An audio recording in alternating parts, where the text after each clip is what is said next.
En esta ocasión vamos a hablar sobre un problema que actualmente se está convirtiendo en una epidemia en nuestro país y creo que a lo largo del mundo, ¿no? Como es la insuficiencia renal crónica, que ya en estadios avanzados de un momento a otro se descompensa y el paciente tiene que ir a diálisis de urgencia. Muchos de estos pacientes tienen un pavor, un temor infundado a la diálisis, de tal manera que ya teniendo indicación, muchos de ellos con 1 o 2 años, meses de anticipación, no quieren aceptarlo, hasta que de un momento a otro claudique ese riñón y se ven en lo que nosotros conocemos como una urgencia dialítica. El paciente viene con edema agudo de pulmón, es decir, ese riñón que ya no funciona, no elimina los líquidos que debe y ese líquido se va al pulmón.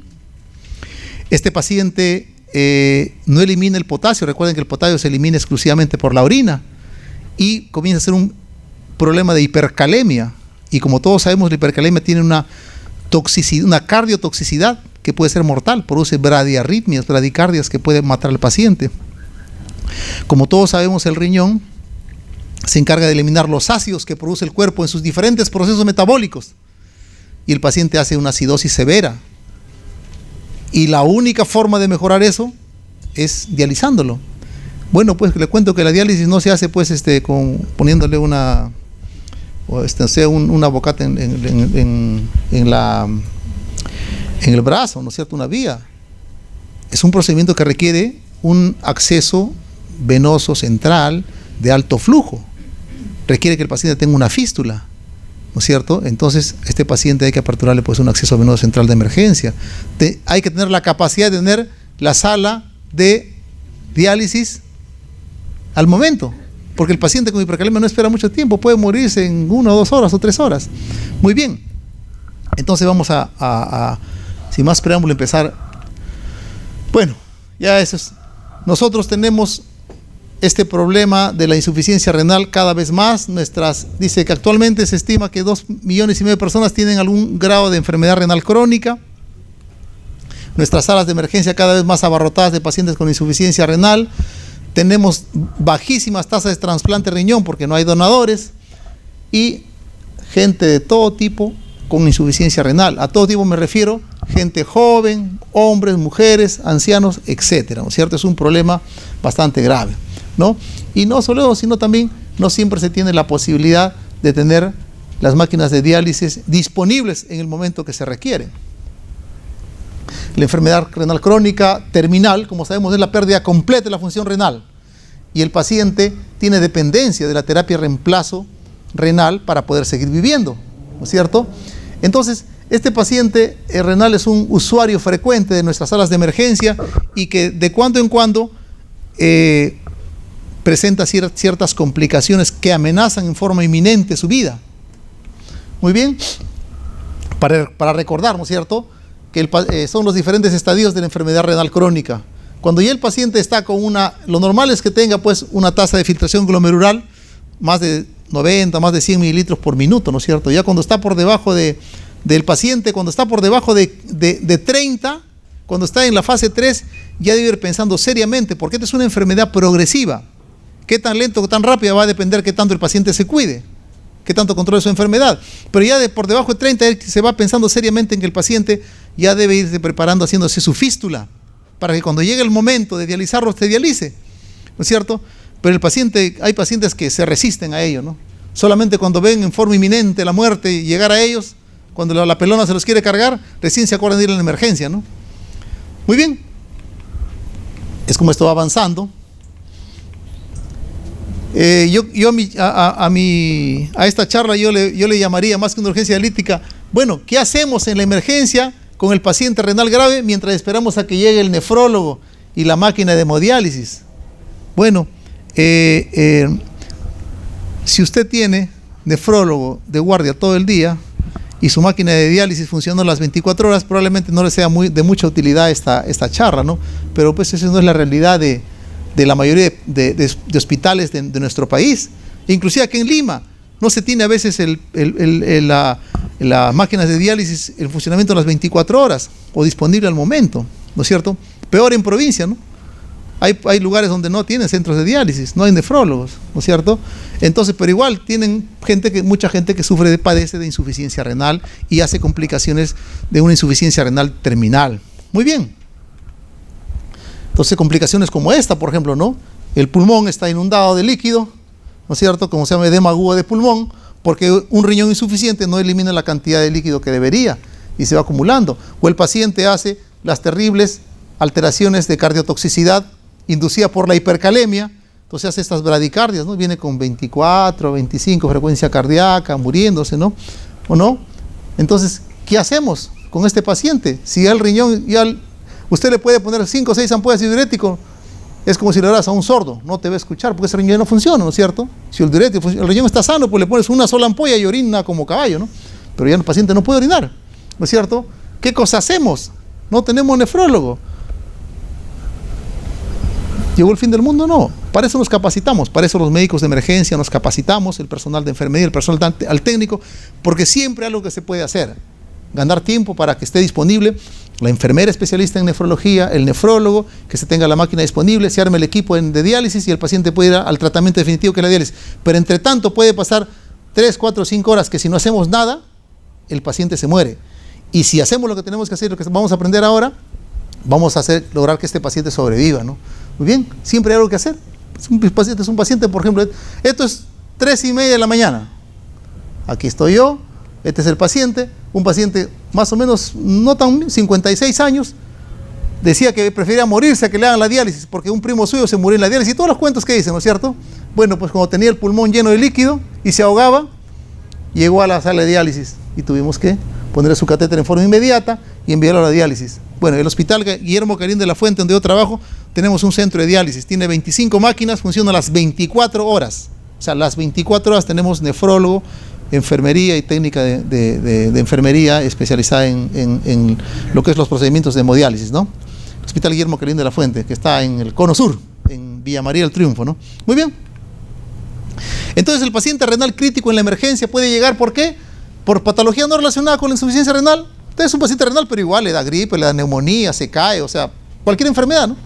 Pero también puede llegar propias de su enfermedad, típicas, exclusivas casi de su enfermedad, como son la hipercalemia, la terrible acidosis metabólica, o un edema agudo de pulmón, o una crisis hipertensiva, o complicaciones propias de, como por ejemplo cuando se le infecta la fístula, o el catéter, que debían haberlo cambiado al mes, lo tiene pues más tiempo, ¿no es cierto? Se infectó el catéter, o sea, hace una sepsis, shock séptico de foco dérmico, por infección en el acceso vascular, ¿no es cierto? ¿Se escucha sin micrófono? Pero creo, se escucha así, ¿no?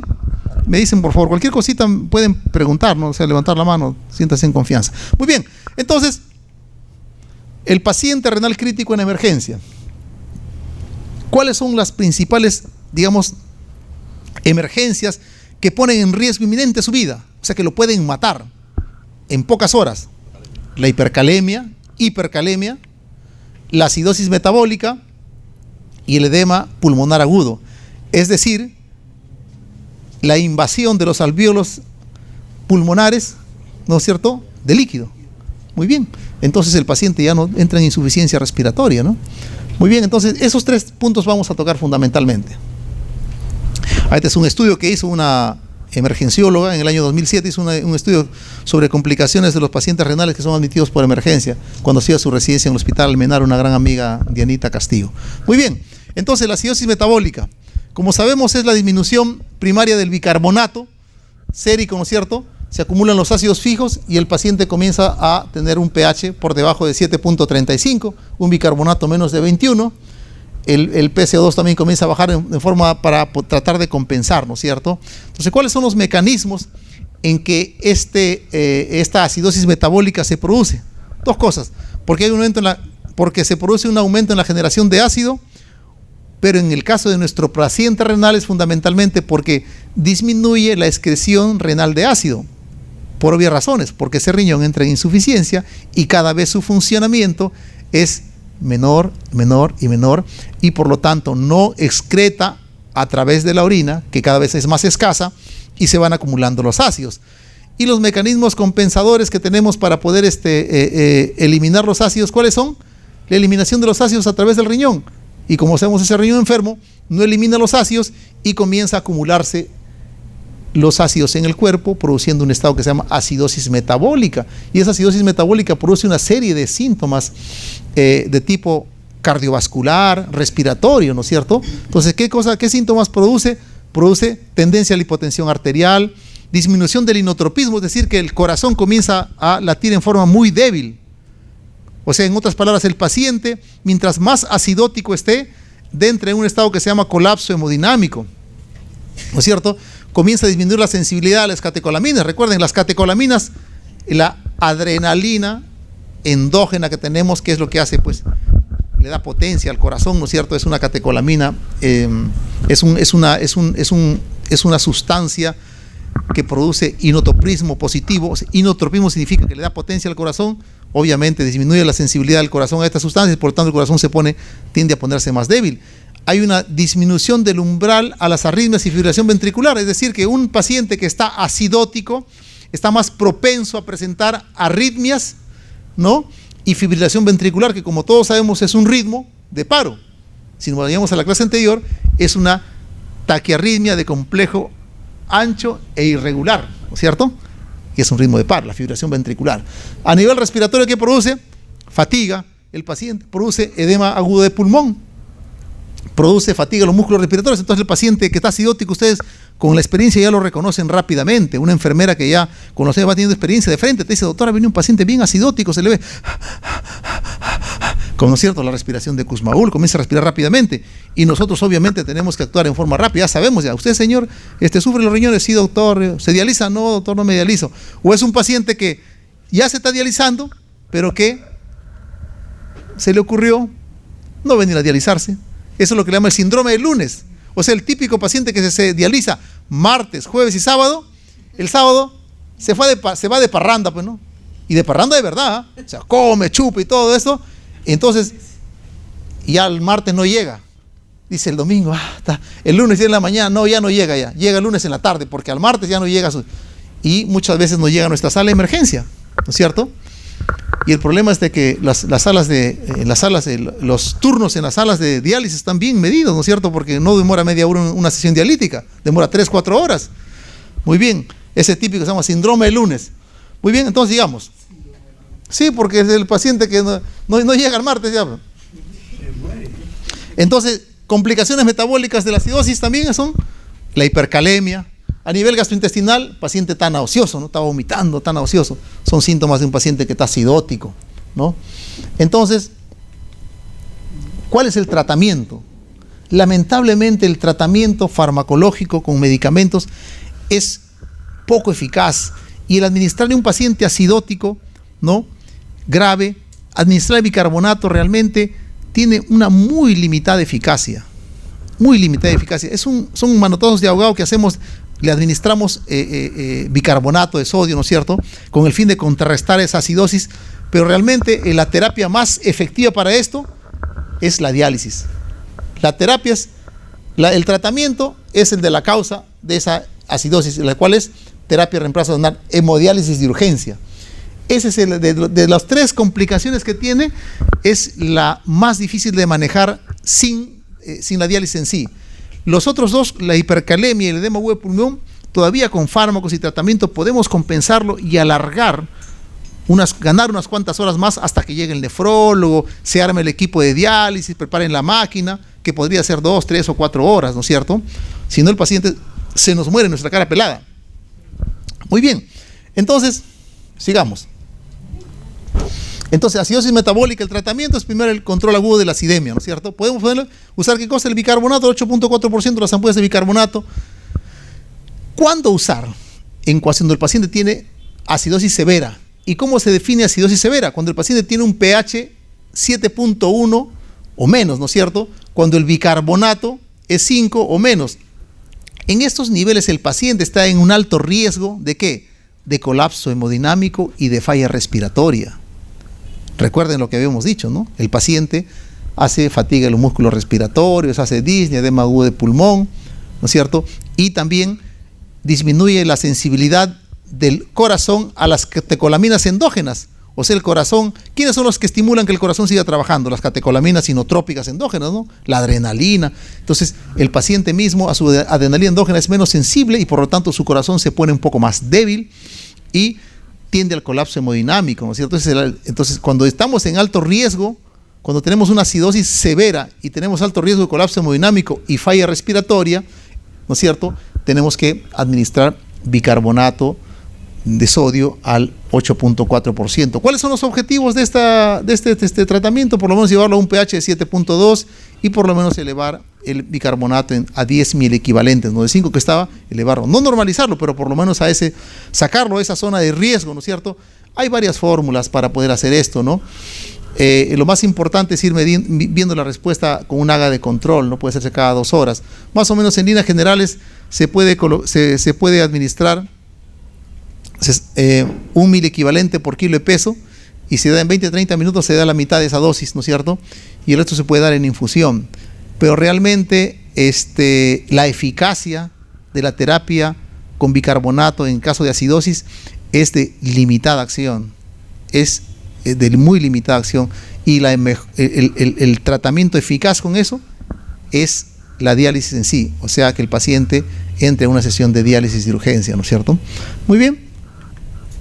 La hipercalemia. La hipercalemia sí es otra urgencia dialítica en la cual sí tenemos cierta eficacia porque hemos manejado muchísimos casos de esta hipercalemia en los pacientes renales.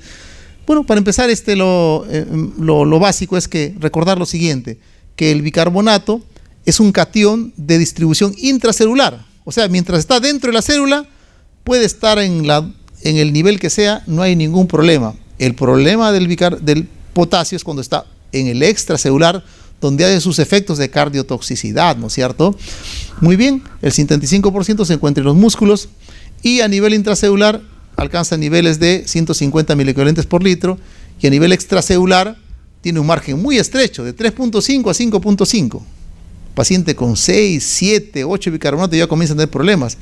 Entre 8 y 9 comienza a hacer arritmias ya, por encima de 10 el paciente se muere, ¿no es cierto? Muy bien, vemos acá el bicarbonato. Recordar lo siguiente, que el bicarbonato se elimina fundamentalmente por la orina. ¿Y qué es lo que no tiene o lo que no produce el paciente renal? Paciente renal ya en grado extremo, o sea, el paciente renal terminal, justamente es orina, pues, y como el grueso de eliminación del potasio es a través de la orina y el paciente no orina, el potasio se eleva pues en forma muy progresiva y hay sus efectos de tipo su toxicidad, ¿no? Básicamente la cardiotoxicidad, ¿no es cierto? Muy bien, recordar esto es muy importante, recordar que hay una bomba de sodio, potasio, ATPasa, ¿no es cierto? Que así como saca sodio, mete potasio. Entonces, conociendo esta fisiología, podemos utilizar estos conocimientos de fisiología para poder, en forma, artificial, a través de algunos medicamentos, lograr desplazar el potasio del extracelular, donde hace daño, al intracelular, donde está tranquilo. Muy bien, ¿no es cierto? Entonces, recordar esto siguiente. Dice, ¿qué factores regulan el intercambio de intracelular al extracelular del potasio? Dice, favorece la entrada del potasio al espacio intracelular. La insulina, la estimulación beta-adrenérgica. Por eso que el paciente, ustedes verán, le vamos a poner una infusión polarizante, le llaman. Entonces ponemos dextrosa con insulina. Al paciente le pasamos y eso hace que el potasio que está en el extracelular haciendo daño se meta a la célula, ¿no es cierto?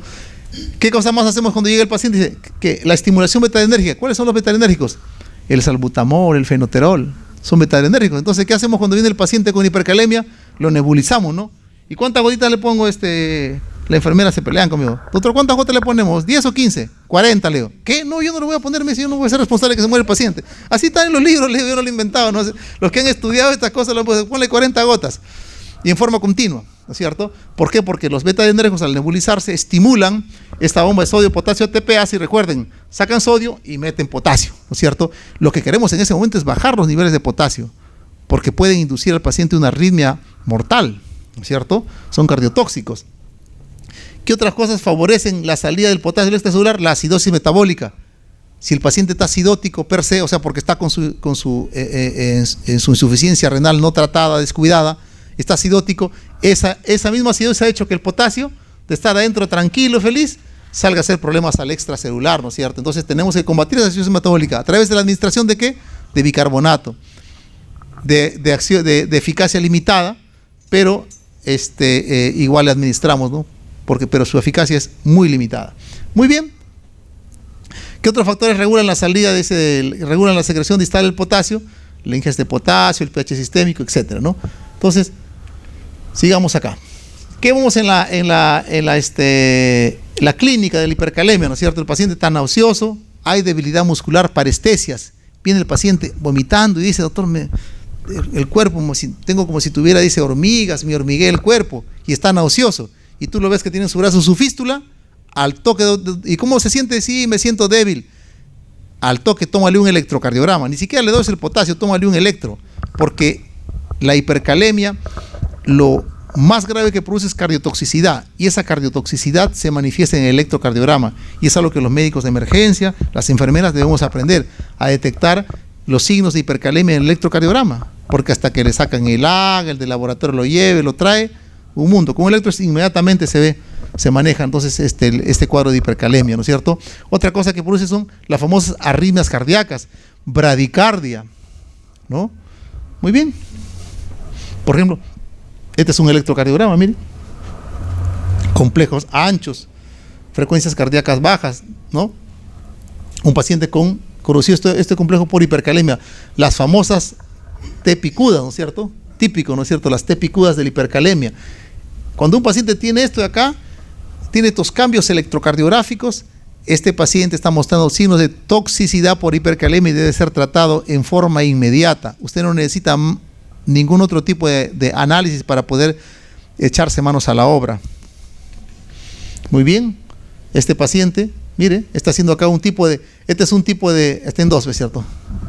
Un tipo de arritmia, una taquicardia de complejo ancho, ¿no es cierto? Y polimórfica, ¿no es cierto? ¿Qué es esto acá?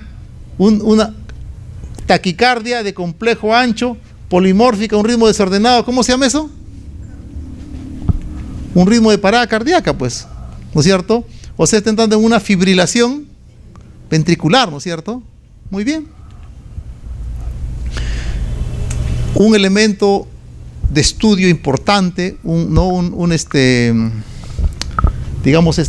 la electrocardiografía es una herramienta para la evaluación de la gravedad de la hipercalemia, nos ayuda bastante, ¿no es cierto? Entonces, hay una más o menos cierta correlación entre el grado de hipercalemia, ¿no? Y los cambios electrocardiográficos que vamos a ver, ¿no es cierto? A partir de 6.5 ya comienza a verse estas elevaciones de esas T picudas, ¿no? La T sobrepasa el QRS, cuando lo normal es que el QRS sea más grande, el predominante, y la T más pequeña, ¿no es cierto?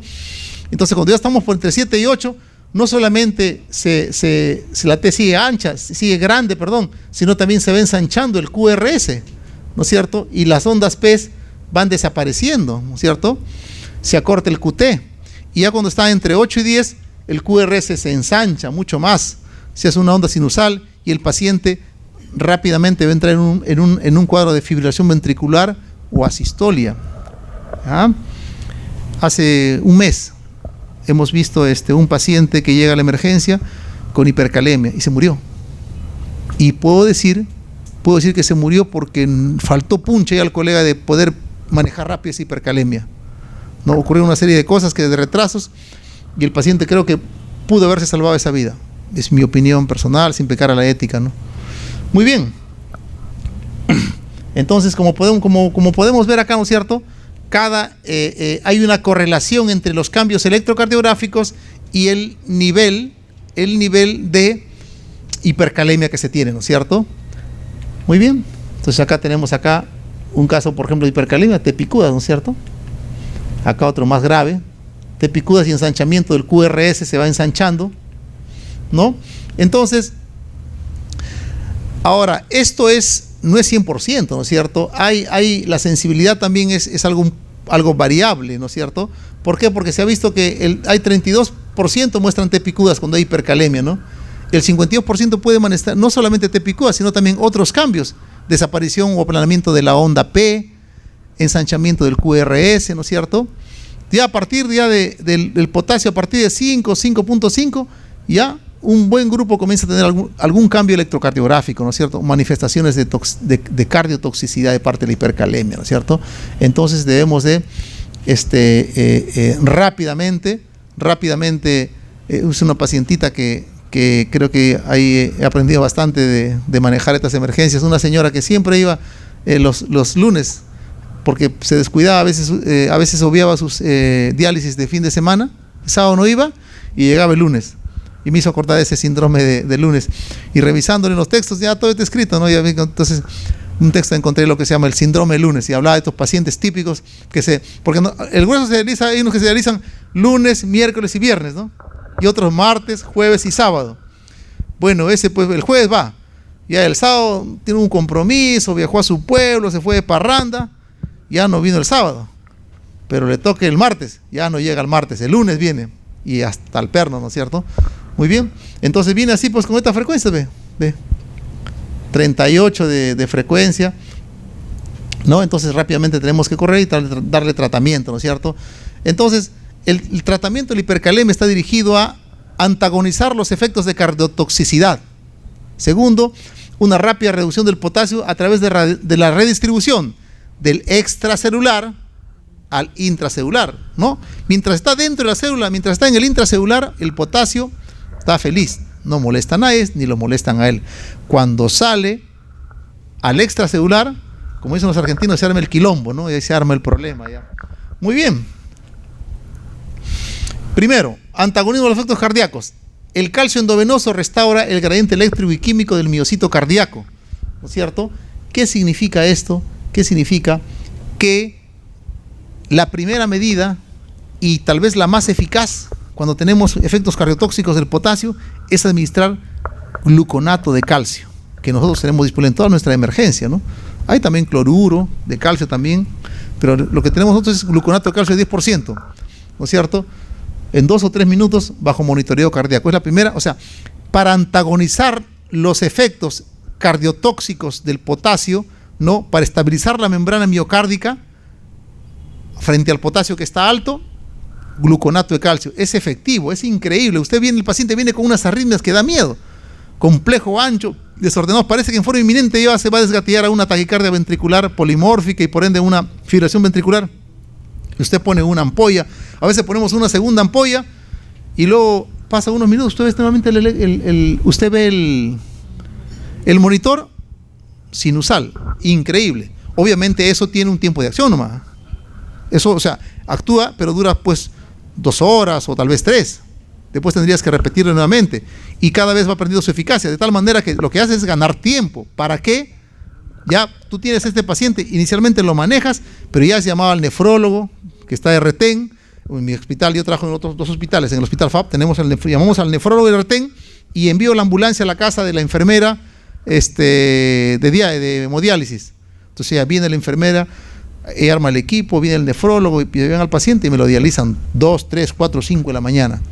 En el otro hospital de trabajo, no, pues hay nefrólogo todo el día y lo que hago yo es recibir al paciente, lo voy manejando porque se me puede, si no lo manejo entre la emergencia y llevarlo al 3er piso a diálisis, se muere en el camino. Entonces tengo que compensarlo inmediatamente yo. Lo compenso, sobre todo estas cosas que pueden matar rápidamente, la hipercalemia, el edema huevo pulmón, más tranquilito, mientras me preparan la máquina, me lo llevo a la diálisis a mi paciente.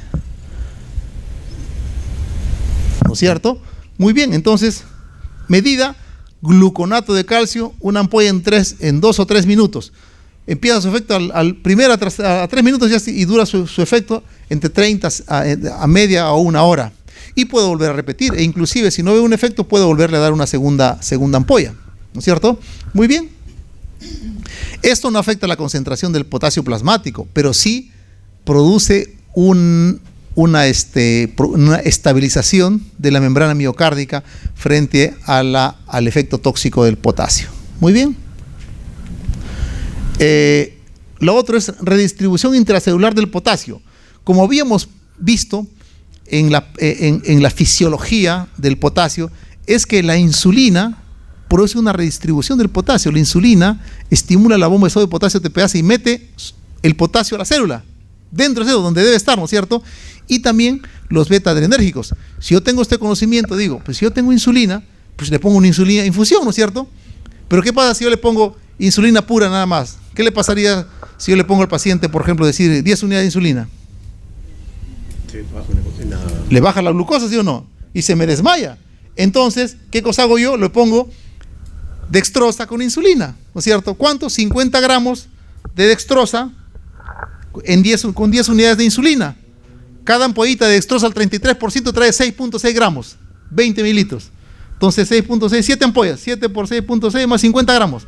Y le pongo sus 10 unidades y le paso el toque en su infusión al paciente, ¿no es cierto? Para evitar que me haga una hipoglicemia. Lo que yo necesito, lo que estoy utilizando es el efecto fisiológico de la insulina de meter al potasio a la célula.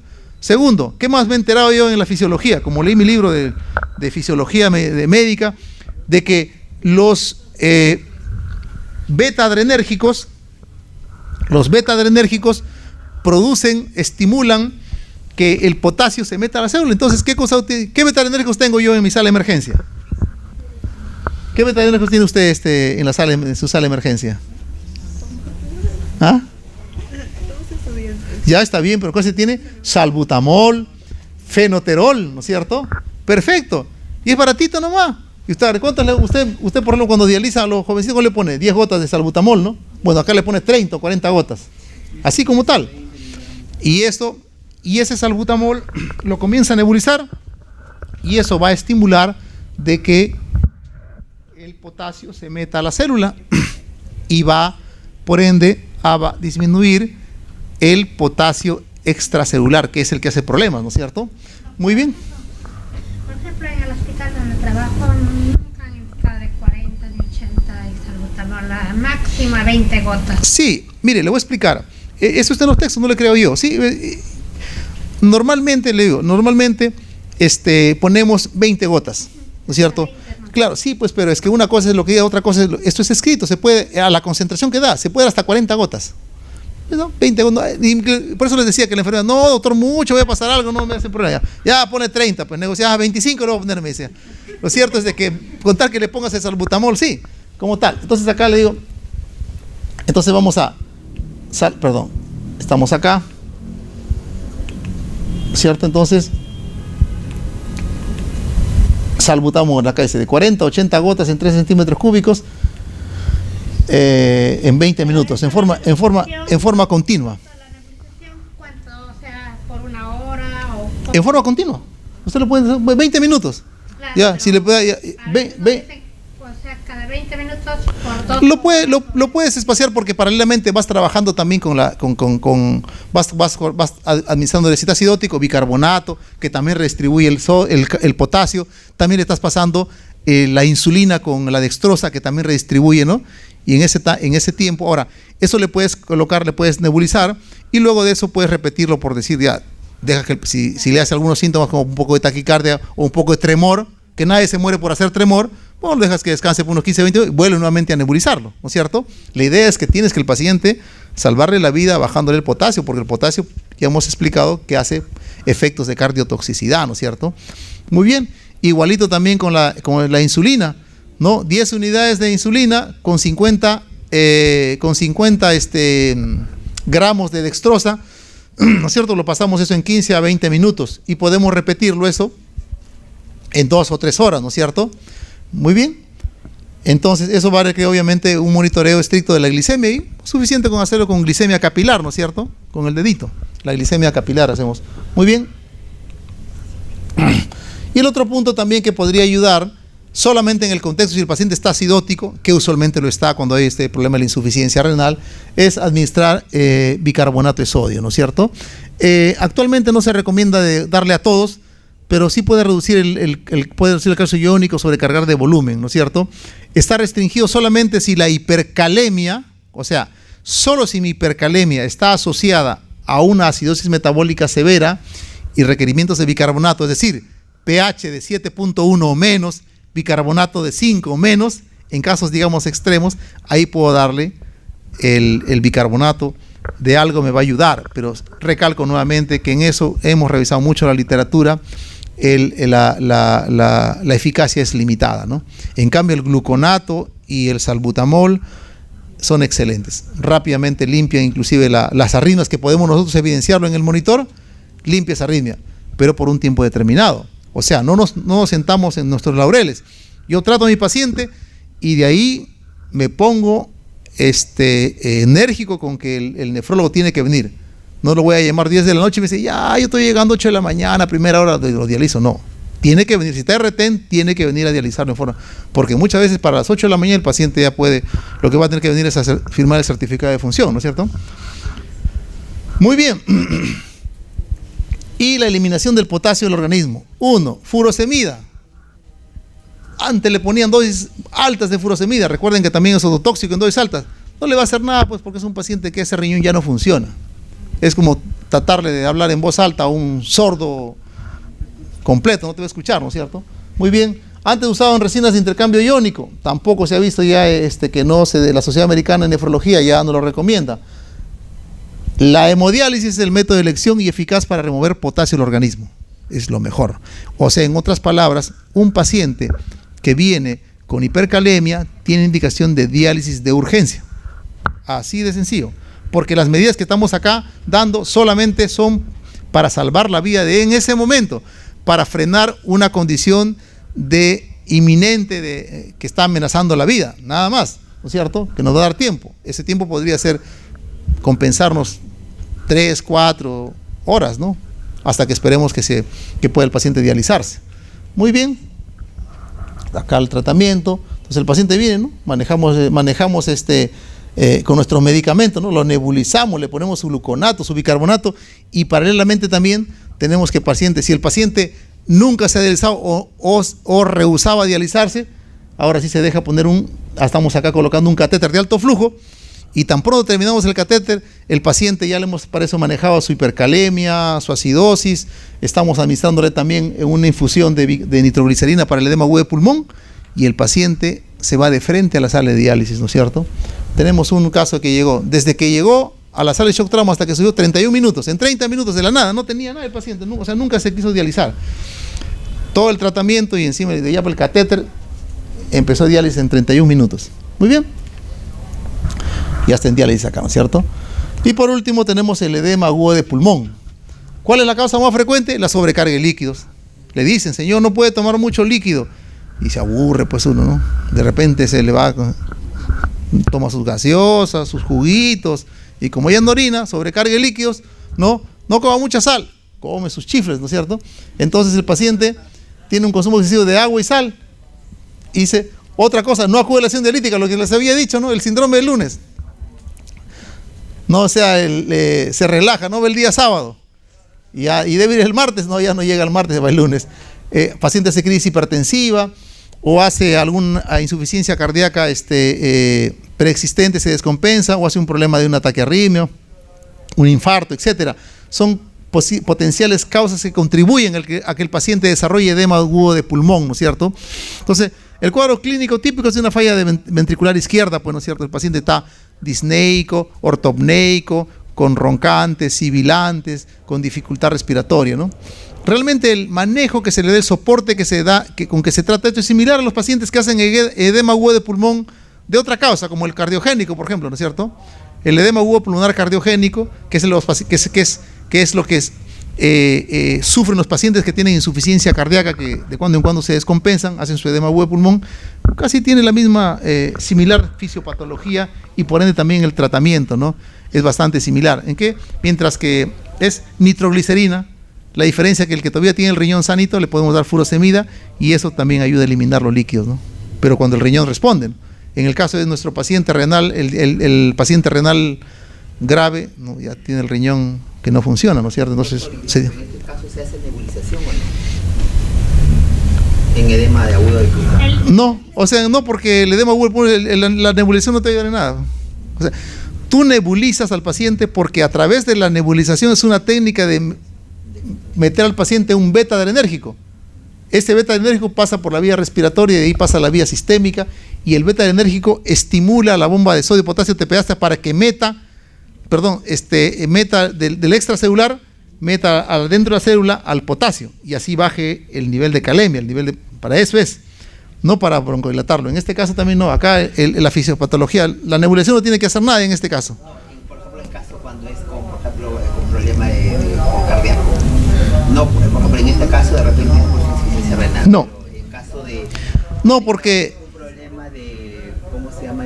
Sí, te entendí, o sea, en un edema agudo de pulmón de cualquier causa, dializar, nada con la pirinaca, ¿no? Porque no ese es el mecanismo, pues. El edema agudo de pulmón es acumulación de líquido por aumento de presión hidrostática. Entonces tú tienes que meter un medicamento que disminuya la presión hidrostática en el pulmón. ¿Cuál es ese? Nitroglicerina.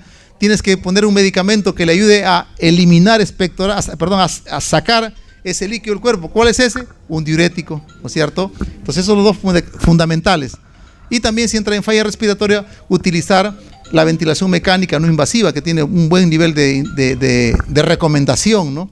El utilizar esas máscaras de ventilación mecánica no invasiva, ¿no es cierto? En los modelos de BiPAP, BiPAP, etc. Muy bien.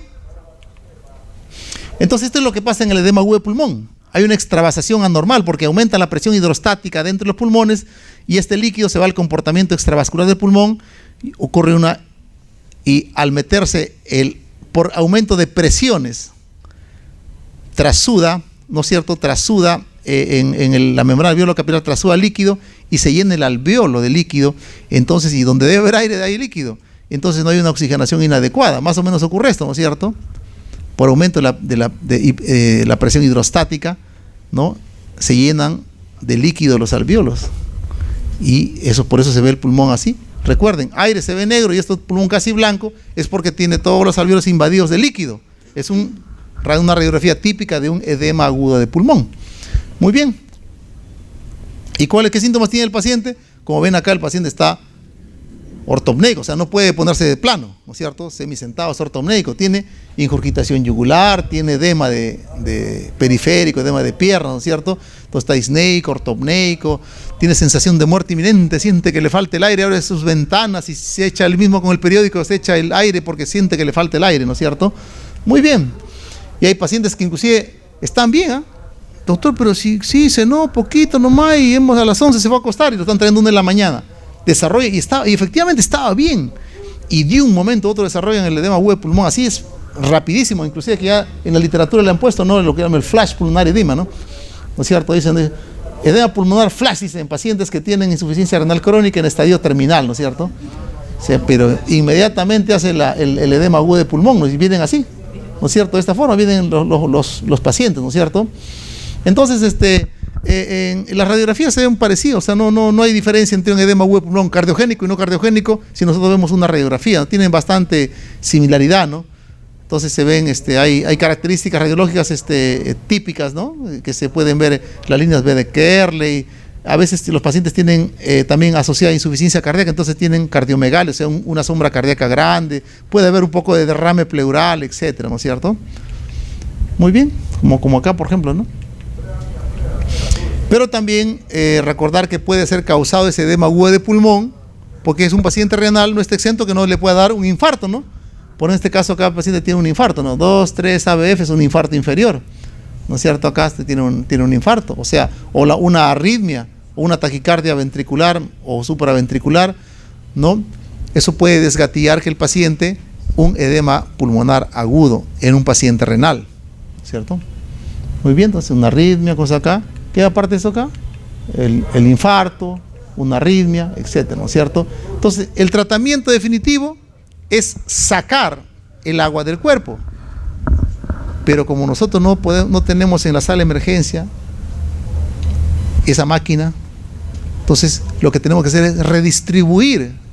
No lo voy a sacar del cuerpo, porque lo único que lo va a sacar del cuerpo sería el riñón. Como no tiene riñón ese paciente, lo tiene que hacer la terapia de reemplazo renal, o sea, la máquina de diálisis. Y yo, ¿qué es lo que voy a hacer? Lo que voy a hacer es redistribuir esa sobrecarga de volumen, sacarlo del pulmón a la parte esplácnica, a otras partes del cuerpo, a través del uso de un medicamento que tiene ese perfil, como es la nitroglicerina, ¿no es cierto? O sea, ¿qué es lo que tengo que hacer yo? El tratamiento definitivo es la ultrafiltración o hemodiálisis, ¿no? El tratamiento de emergencia que es el que damos, lo que hace es busca dirigir el exceso de fluido pulmonar de vuelta a la circulación sistémica. ¿A través de qué? De la reducción de la presión hidrostática capilar pulmonar, la reducción de la presión venosa sistémica, aumentando el drenaje linfático. En otras palabras, empujar el fluido fuera de los alvéolos. ¿Y cuál es esa droga bendita? La nitroglicerina. Entonces, si el paciente tuviera con hipotensión, ¿Mm? si tuviera con hipotensión. Ya, si tuviera con hipotensión, ahí sí nos ponemos a rezar. ¿Por qué? Porque recuerden, sí, es una muy buena pregunta. Porque el grueso de veces el paciente que viene con edema agudo de pulmón viene hipertenso, ¿no es cierto? ¿Por qué? Porque el edema agudo de pulmón, recuerde, es un estadio de la falla cardíaca. Primero insuficiencia cardíaca compensada, insuficiencia cardíaca descompensada, edema agudo de pulmón, y todas esas mantienen o normotensión o hipertensión. Cuando un corazón está en falla cardíaca extrema con hipotensión, ¿cómo se llama eso? Shock cardiogénico. Y eso sí ya es complicado. Es decir, tenemos que utilizar ¿qué cosa? Vasopresores, inotrópicos, mejorar un poco la presión y de ahí intentar usar la nitroglicerina con el fin de que producir esta redistribución de la circulación venosa. Pero ya es una situación muy complicada. Un paciente que está en edema agudo de pulmón con hipotensión, eso ya no se llama edema agudo, se llama shock cardiogénico, y definitivamente eso tiene un alto grado de mortalidad en pacientes que de otro lado solamente pueden tener eso. Se imagina si sobre eso, aparte de eso, tiene la insuficiencia renal, estamos complicados. Tu pregunta era, ¿cuánto de nitroglicerina? La nitroglicerina, a diferencia de otros medicamentos, no se da por kilo de peso, se da por tiempo. O sea, y vas duplicando. Y pueden utilizarse dosis tan altas. Por ejemplo, tú preparas tu nitroglicerina. Típicamente, como preparamos 2 ampollas de 25, 50 miligramos en 100. Y puedes irle pasando y vas regulando según respuesta. Puedes empezar con 20, puedes empezar con, por decir, vamos a dar, por ejemplo, 10 por minuto, unos 10 microgramos. No te responde. Mantiene buena presión. 20, 40, 80, 100, se puede dar hasta dosis de 200 microgramos por minuto, dosis bien altas. O sea, uno lo va regulando según, o sea, a ver, dice, titula la nitroglicerina, entre tanto te permita la presión arterial. No le tengas miedo. Decía un chileno, dosis caballales de nitroglicerina, mientras te permita la presión arterial. ¿Qué es lo peor que te puede pasar? Porque lo usamos por tiempos cortos, ¿no? Porque los nitratados producen problemas de tiocianatos, pero eso cuando se usa en forma larga, varias horas, 24, 36, 48 horas. Lo usamos en corto tiempo, en la compensación. Entonces lo que tenemos que nosotros utilizar acá, regular en forma muy estrecha, es la presión arterial, ¿no? Y lo bueno que tiene también esta droga, ¿qué pasa si yo voy usando dosis altas, empiezo con dosis altas, y conforme veo que el paciente va mejorando, voy disminuyendo, salvo que el paciente me haga hipotensión? ¿Qué hago? Suspendo. Y como la infusión, el tiempo de acción de vida media es corta, el paciente va a recuperar nuevamente eso es lo bueno de esta droga, ¿no? Que la droga mejora el perfil, tiene un buen perfil en caso de que el paciente haga hipotensión. Suspendes la droga y en 4, 5, 6 minutos el paciente nuevamente recupera su presión arterial, ¿no es cierto? Muy bien. Entonces, el objetivo inmediato es mejorar la oxigenación mientras se tiene disponible el equipo de nefrología, ¿no es cierto? Muy bien. Entonces tenemos acá tratamiento. El paciente idealmente tiene que estar semisentado.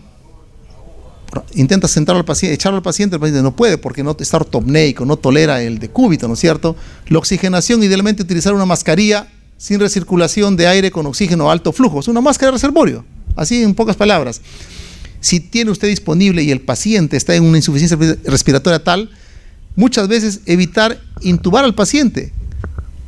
Si el paciente está en un nivel de insuficiencia respiratoria, pero que todavía mantiene su nivel de conciencia, o sea, no está con encefalopatía, el paciente está muy disneico, pero colabora, tiene buen nivel de sensorio, si el paciente puede manejar sus secreciones, es un buen candidato para hacer lo que se llama una ventilación mecánica no invasiva, en la modalidad CPAP, BiPAP, ¿no? Pero si el paciente tiene una dificultad respiratoria muy severa, de tal manera que hay una hipoxemia que produce trastorno de conciencia, el paciente está muy acidótico, o al haberle dado presión, un soporte de oxígeno suplementario con máscara, sí, hipoxémico, se sugiere ventilación mecánica con presión positiva, ¿no es cierto? Y eso que implica, perdón, acá es ventilación con presión positiva de tipo invasiva, ¿qué implica al paciente? Intubarlo, ¿no? Y eso implica que el paciente va a tener que sedarlo, ¿no? Hacer tu secuencia de intubación rápida, ponerlo a un ventilador, ¿no es cierto? Muy bien. Entonces, intubación endotraqueal y ventilación mecánica invasiva. Paciente que no responde a la ventilación mecánica no invasiva o no la toleran, o por contraindicación, ¿no? Están hipotensos, están vomitando, tienen trastorno sensorio o hay riesgo neumotórax, el paciente tiene que ir a una ventilación convencional. Nitroglicerina alivia rápidamente los síntomas, especialmente en el contexto de crisis hipertensiva o asociada a isquemia miocárdica, ¿no? Pero si no se da en el contexto que nos dijo ¿cuál es su nombre? Clarita nos dijo, no, y si está hipotenso, ahí sí nos ponemos a rezar, pues, ¿no? Porque el paciente ya está en un cuadro que se llama shock cardiogénico, un cuadro bastante, digamos, de mucha gravedad, ¿no es cierto? Entonces, ¿cuáles son los efectos de la nitroglicerina? Venodilatación, ¿qué le produce esto? Disminución de la presión de llenado del ventrículo izquierdo, o sea, mejora la precarga. Y a dosis altas disminuye la poscarga también, ¿no? Aumenta el volumen sistólico, ¿no? ¿Usted con cuánto puede empezar? Con 5 o 10 microgramos por minuto. 3, 5 minutos, no ve mejoría, 20 microgramos por minuto. 5 minutos, no ve mejoría, 40. Luego 80, 160. La verdad que yo no vendo con juegos. Si yo veo un paciente con edema agudo de pulmón y tiene buen techo de presión arterial, no le empiezo con 10. De frente le largo con 80 o 100, ¿no? Y de ahí inclusive le voy o subiendo o bajando según la respuesta, según cómo me permita, según cómo mejore la sintomatología, pero sobre todo, la pauta me lo da ¿quién? La pauta, la presión arterial. Si el paciente mantiene buena presión, le seguimos dando una buena dosis de nitroglicerina, ¿no? Muy bien. Entonces, acá dice, no, los incrementos cada 3 a 5 minutos, según cómo tolera el paciente, se mantenga un buen nivel de presión y se dan los síntomas del paciente. Dosis máxima, 200 microgramos, no es miligramos, microgramos por minuto. Muy bien. Nitroprusiato sódico también es otra buena opción, como sabemos, es un nitratado, que es un potente vasodilatador, ¿no es cierto?, venoso y arterioral, también puede utilizarse, ¿no?, sobre todo en emergencias hipertensivas, cuando el paciente tiene insuficiencia mitral aguda, ¿no? Acá están las dosis. Muy bien, morfina. Por muchos años se ha usado la morfina. Por muchos años se usó la morfina. ¿Y qué se ha visto? Y eso no es tampoco tan nuevo, ¿no? Hace más de 10, 15 años un gran estudio que se hizo en cientos de miles de pacientes, y cientos de miles de pacientes en Estados Unidos, un estudio que se llama ADERE. Ese estudio, ¿qué demostró? Demostró que la morfina, ¿no?, aumenta la tasa de intubación y por ende la necesidad de ventilación mecánica, la estancia en UCI, aumenta la mortalidad. De tal manera que actualmente prácticamente la morfina es un medicamento que ya se ha excluido de el tratamiento del edema pulmonar agudo, ¿no es cierto? Muy bien. Entonces dice que una de las cosas que produce que es náusea, vómitos, disminución del esfuerzo respiratorio, pueden aumentar la necesidad de ventilación mecánica, ¿no es cierto? Estos estudios, miren, en el año 99, hace ¿cuánto? 20 años, ¿no es cierto?, que demostró Sachet, dijo, efectos del manejo de emergencia en el edema agudo de pulmón en los pacientes en la UCI. ¿Y qué reportó? Incremento de los índices de intubación y mayor estancia en la sala de cuidados intensivos, sí, cuando se usaba morfina. Ahora, años después, en el 2008, igualito, encontraron también efectos, ¿qué cosa encontraron? Por ejemplo, en este estudio grande, ¿no?, que se llama ADERE, que tuvo 100.000 pacientes, creo, un estudio muy grande, que demostró que los pacientes tienen, cuando usas morfina, 15% de posibilidades de que vaya a ventilación mecánica. Si no usas morfina, 2.8%, diferencias bastante significativas. más tiempo de hospitalización, más tiempo de admisión en UCI, mayor mortalidad, 13% comparado con 4%, con niveles estadísticos bastante significativos, ¿no? Lo que pasa es que la ciencia y las costumbres van cambiando. Entonces hay colegas, y lo digo sin pecar de ética, que siguen tratando a los pacientes como aprendieron en la residencia. La diferencia es que acabaron la residencia hace 30, 40 años. Entonces va cambiando, por eso estamos acá. Doctor, Por eso tenemos que... Y si en el establecimiento de salud que trabajamos no hubiese nitroglicerina ni hidrobuciato, Ya. ¿qué otro medicamento de elección se podría utilizar? No hay otro. Tienes que referirlo, no tienes que referirlo inmediatamente. Pues. No hay otro. Así de sencillo, no hay otro. Puedes utilizar, ¿sabes qué? Nitroglicerina sublingual. O sea, si tienes, nunca falta isorbide, ¿no? El isosorbide de 5 miligramos, puedes darle, ¿no? Algo te puede ayudar, pero lo ideal es que sea en forma endovenosa. Y ahora estamos por terminar ya. Muy bien. Diuréticos, perfecto. Se puede utilizar, por supuesto, ¿no es cierto? Pero obviamente, si el paciente va a ser efectivo el diurético, si el paciente todavía puede orinar, pues, ¿no? Si no puede orinar, probablemente nos ayude muy poco, ¿no es cierto? Por eso dice, posterior a la eliminación de fluido, si el paciente tiene función renal, que responda a esto. Si no, lo más probable es que no nos ayude. La tendencia actual en el edema agudo de pulmón, así no sea de tipo nefrogénico, es a usar menos diurético. Como estuve en una charla con los chilenos y ellos decían, ¿no? Una charla me gustó mucho, hace como 3, 4 años que decía, harta nitro, poquita furo y nada de morfi, decían. Eso resumía su charla, ¿no? Casi, furo muy poco, ¿no es cierto? Entonces, el beneficio en el paciente renal grave, o sea, en el paciente renal terminal, el beneficio prácticamente es escaso o nulo, ¿no es cierto? Pero en los no renales, o en el cardiogénico, el que tiene el riñón sano, que todavía responde, sí puede ayudar a eliminar, pero no es la piedra angular del tratamiento del edema agudo del pulmón. El edema agudo del pulmón, la piedra angular es la nitroglicerina, ¿no es cierto? Muy bien.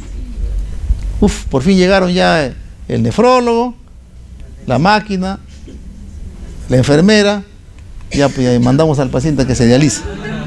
Bueno, gracias por su paciencia y su atención.